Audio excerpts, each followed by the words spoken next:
오늘의 말씀 사무엘하 2장 24절에서 3장 5절까지 말씀입니다. 요압과 아비새가 아브넬의 뒤를 쫓아 기브온 거친 땅의 길가 기아 맞은 쪽 암마산에 이를 때에 해가 지었고, 베냐민 족속은 함께 모여 아브넬을 따라 한 무리를 이루고 작은 산 꼭대기에 섰더라. 아브넬이 요압에게 외쳐 이르되, 칼이 영원히 사람을 상하겠느냐? 마침내 참혹한 일이 생길 줄을 알지 못하느냐? 네가 언제 무리에게 그의 형제 쫓기를 그치라 명령하겠느냐? 요압이 이르되, 하나님이 살아계심을 두고 맹세하노니 네가 말하지 아니하였다면 무리가 아침에 각각 다 돌아갔을 것이요 그의 형제를 쫓지 아니하였으리라 하고 요압이 나팔을 불매 온 무리가 머물러 서고 다시는 이스라엘을 쫓아가지 아니하고 다시는 싸우지도 아니하니라. 아브넬과 그의 부하들이 밤새도록 걸어서 아라바를 지나 요단을 건너 비드론 온 땅을 지나 마하나임에 이르니라. 요압이 아브넬 쫓기를 그치고 돌아와 무리를 다 모으니 다윗의 신복 중에 19명과 아사헬이 없어졌으나 다윗의 신복들이 베냐민과 아브넬에게 속한 자들을 쳐서 360명을 죽였더라. 무리가 아사헬을 들어올려 베들레헴에 있는 그의 조상 묘에 장사하고 요압과 그의 부하들이 밤새도록 걸어서 헤브론에 이를 때 날이 밝았더라. 사울의 집과 다윗의 집 사이에 전쟁이 오래매 다윗은 점점 강하여 가고 사울의 집은 점점 약하여 가니라. 다윗이 헤브론에서 아들들을 낳았으되 맏아들은 암논이라 이스라엘 여인 아히노암의 소생이요 둘째는 길르압이라 갈멜 사람 나발의 아내였던 아비가일의 소생이요 셋째는 압살롬이라 그술 왕 달메의 딸 마아가의 아들이요 넷째는 아도니아라 학기스의 아들이요 다섯째는 스바디아라 아비달의 아들이요 여섯째는 이드르암이라 다윗의 아내 에글라의 소생이니 이들은 다윗이 헤브론에서 낳은 자들이더라. 사울의 죽음 이후에 이스라엘은 다윗의 진영과 사울의 진영으로 나뉘어서 오랜 내전을 겪게 되었습니다. 우리가 묵상하고 있는 이 사무엘하 2장에 기록되어 있는 이 전쟁 이야기는 그 내전의 많은 이야기들 중 하나를 기록한 것입니다. 그렇게 길고 지루한 전쟁이 이어지는 중에도 하나의 어떤 분명한 흐름이 있었습니다. 오늘 본문 사무엘하 3장 1절 사울의 집과 다윗의 집 사이의 전쟁이 오래매 다윗은 점점 강하여 가고 사울의 집은 점점 약하여 가니라.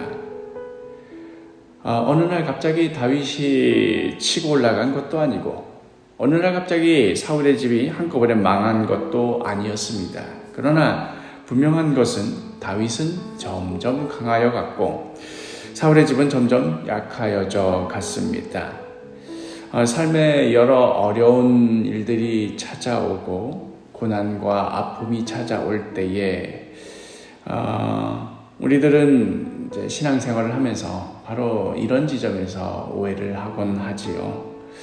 우리가 간절히 엎드려 기도하고 또 하나님께서 역사하여 주시기를 기대할 때 이제 곧 무슨 일이 벌어질 거야, 금방 이 문제가 해결될 거야 하는 어떤 우리들의 그런 마음이 있는데, 그런데 우리가 기도한 것에 비해서 실제 우리 삶이 그닥 변한 것 같지 않아 보일 때 우리는 기도하다가도 실망하게 되고 기도하던 것을 때로는 멈추기도 하고 또 하나님 안에서 바라던 것들이 그냥 흐지부지 되어버리기도 합니다. 그런데 지금 우리가 묵상하고 있는 다윗의 이야기를 한번 생각해 봅시다. 다윗이 하나님 앞에서 기름 부음 받았던 때가 언제였습니까? 그 유명한 다윗과 골리앗 사건이 벌어지기도 전의 일입니다. 그때 다윗의 나이가 언제였다라고 성경은 명시하고 있지는 않지만 대략 17살 전후였을 것이라고 추정하고 있습니다.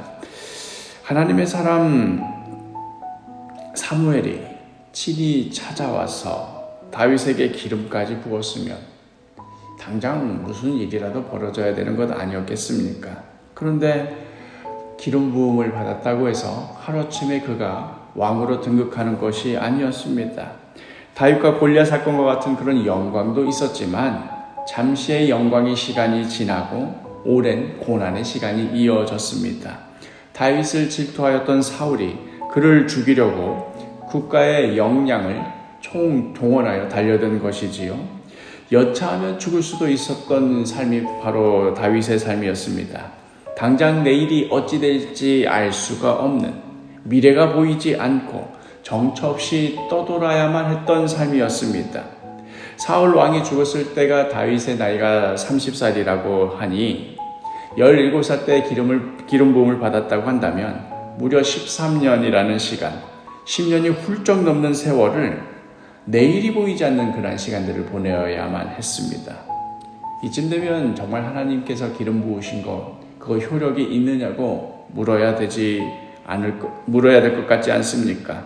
이쯤 되면 하나님께 아무리 매달리고 간구해도 소용이 없노라고, 별 응답도 없는 것 같더라고 해야 될 것 같지 않습니까? 그러나 다윗의 주옥과 같은 신앙 고백들과 또 눈물의 찬송들은 바로 이 고난의 시기에 만들어진 것들이 많습니다. 하나님께 기름 부음을 받고 성령 충만하여지고, 그리하여서 지금 내 마음이 막 하늘을 찌를 것 같을 때, 그런다고 해서 당장에 내가 왕이 되는 것 아닙니다. 그러나 사람의 눈에 당장 무슨 일이 벌어지지 않는다고 해서 하나님의 역사가 중단되는 것도 아닙니다. 그 무수한 고난의 세월 가운데 죽음이 바로 곁에 있었고, 여차하면 온 집안이 몰살당할 수도 있을 것 같은 그런 위기와 공포 속에 내몰리던 그 세월 가운데에도 다윗은 날마다 하나님과 함께 살아가는 세월들을 보내었습니다. 그러던 세월 가운데 이제 사울이 죽었습니다. 그러면 그날로 고생이 끝이었는가? 그것도 아닙니다. 아말렉 청년이 사울의 왕관을 들고 찾아왔지만 다윗은 그걸 받아다가 넙죽 자신의 머리 위에 쓰지 않았습니다. 오히려 하나님의 기름 부음 받은 사람이 죽었음을, 이스라엘의 왕이 블레셋에 의해 죽었음을 진심으로 슬퍼하고 애도하였습니다.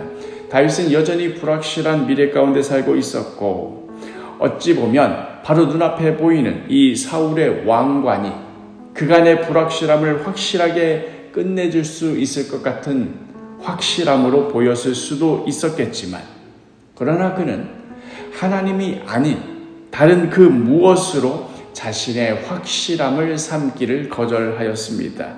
그렇게 해서 다윗과 사울 집안 사이에 오랜 내전이 이어진 것입니다.